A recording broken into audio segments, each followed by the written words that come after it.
A gente conta agora que, inclusive, nesta semana, o presidente Lula sancionou com vetos as novas regras do licenciamento ambiental. A gente conversa agora sobre este assunto com o Alexander Nuturra, que é especialista, que é professor do Instituto Oceanográfico da USP, também especialista em sustentabilidade do oceano. Enfim, para a gente conseguir entender também, então, professor, o que de fato vai acontecer, o que será alterado nos próximos dias, né, com esta sanção e quais são os vetos que Lula acabou realizando em relação a este novo licenciamento. Ótima tarde, seja bem-vindo, professor.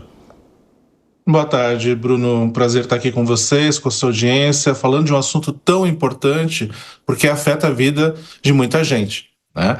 A gente tem aí uma discussão que passou muito tempo acontecendo no Congresso e que agora culminou com essa nova lei geral do licenciamento, que foi agora sancionada pelo presidente com 63 vetos, que buscaram, assim, trazer uma certa visão um pouco mais conservadora para os aspectos da discussão ambiental, de forma que não, né, o país não perdesse, de certa forma, elementos essenciais de um diálogo com a questão ambiental, com a questão social e com a questão econômica, que está associada a esse tipo de procedimento, que a gente chama de avaliação de impacto ambiental, que traduzimos no Brasil no licenciamento ambiental. Então eu vejo que o governo tentou fazer com que alguns elementos importantes não fossem perdidos para que a gente continuasse tendo os resultados importantes que o licenciamento ambiental traz para a sociedade. A gente também chama nessa conversa o Diogo da Luz, que faz uma pergunta ao senhor agora. Boa tarde, professor. Uma honra poder falar consigo. Eu tenho uma dúvida muito grande. Eu vejo que na região urbana a legislação quer proteger tanto as pessoas que cria muitas leis e regras para um lote mínimo, largura de rua, e muitas pessoas pobres não têm como pagar. Então, o que acontece? Elas ficam na mão do crime organizado, elas têm que comprar terrenos menores, sem registro, sem nada, e isso é muito ruim. Será que no caso do licenciamento ambiental não é parecido?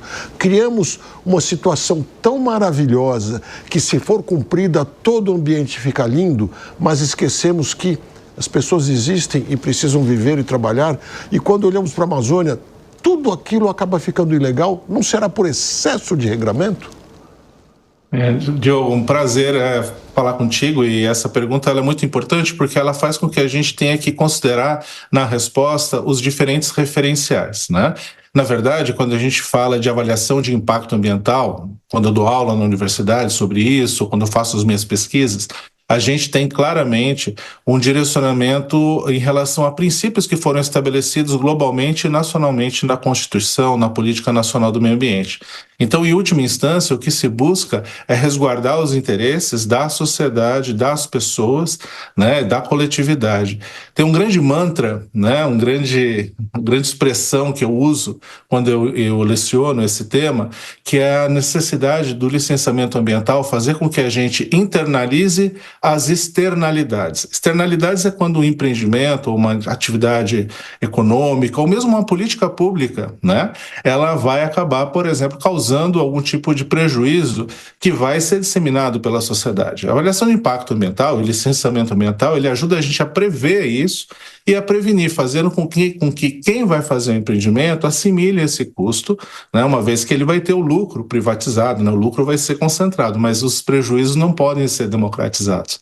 E esse é um ponto. Então, em última instância, na verdade, o que se busca é fazer com que existam regras claras para que a gente consiga resguardar os princípios que fazem com que a gente gere e compartilhe prosperidade, que é o que a gente quer, né, para o país poder crescer, poder distribuir renda, poder dinamizar a sua economia, né, e compartilhar bem-estar com todos.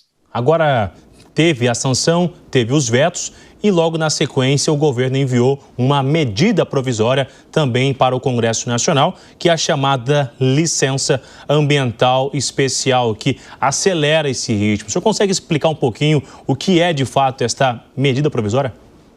Sim, essa medida provisória, especialmente a licença especial, né, que provavelmente a Marina está trazendo aqui na intervenção que ela fez, ela diz respeito a um pleito do presidente do Senado, né, o Alcolumbre, em relação a grandes empreendimentos de interesse estratégico do país, que esses empreendimentos deveriam ter prioridade no licenciamento e ter um licenciamento mais expedito, mais rápido, né, mais assertivo, pode ser assim dizer. E com isso a gente tem então isso sendo trazido, né, nessa medida, e já estava na lei, né, que foi aprovada pelo Senado e pela Câmara, mas eu trago um pouco de preocupação em relação a isso, porque esses empreendimentos normalmente são grandes empreendimentos, muito complexos, e eles têm um potencial de causar impacto muito grande. Então é fundamental que essa análise dos impactos seja feita adequadamente. Isso demanda uma questão muito importante, né? Eu aqui, junto com outros colegas da rede de especialistas em conservação da natureza, a gente vem falando, né, de uma forma bastante contundente que a gente precisa que o órgão ambiental federal e os órgãos ambientais dos estados, eles sejam fortalecidos para dar conta dessas demandas de empreendimento. A gente não pode ter um órgão com menos gente ou gente que não está treinada adequadamente para fazer. Então a gente precisa fortalecer o órgão ambiental, porque ele fortalecido, ele vai conseguir dar celeridade nessas análises sem perder a qualidade. E além disso, a ciência está se preparando já nos últimos anos para trazer novidades, né? Inclusive, eu participei, vários colegas participaram das audiências públicas, né, no meio desse curso de discussão dessa lei, em que a gente pode trazer elementos importantes que podem qualificar o processo sem necessariamente fragilizá-lo, que é o que a sociedade demanda, né? E eu acho que esse é um ponto importante para a gente trazer para a sociedade, para que ela entenda, né? Na verdade, a gente tem um risco muito grande, dependendo de como a gente faz, de fragilizar elementos importantes, instrumentos importantes que se resguardam a água limpa, o ar limpo, o alimento de qualidade, né? Coisas importantes para todo mundo, né?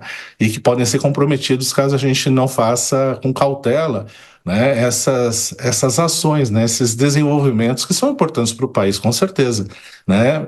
Mas a gente tem que fazer direitinho.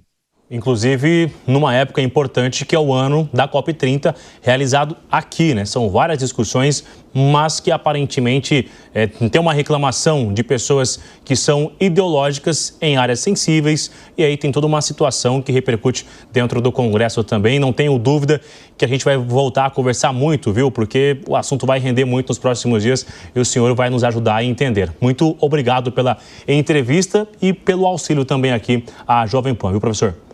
Eu que agradeço e estou à disposição.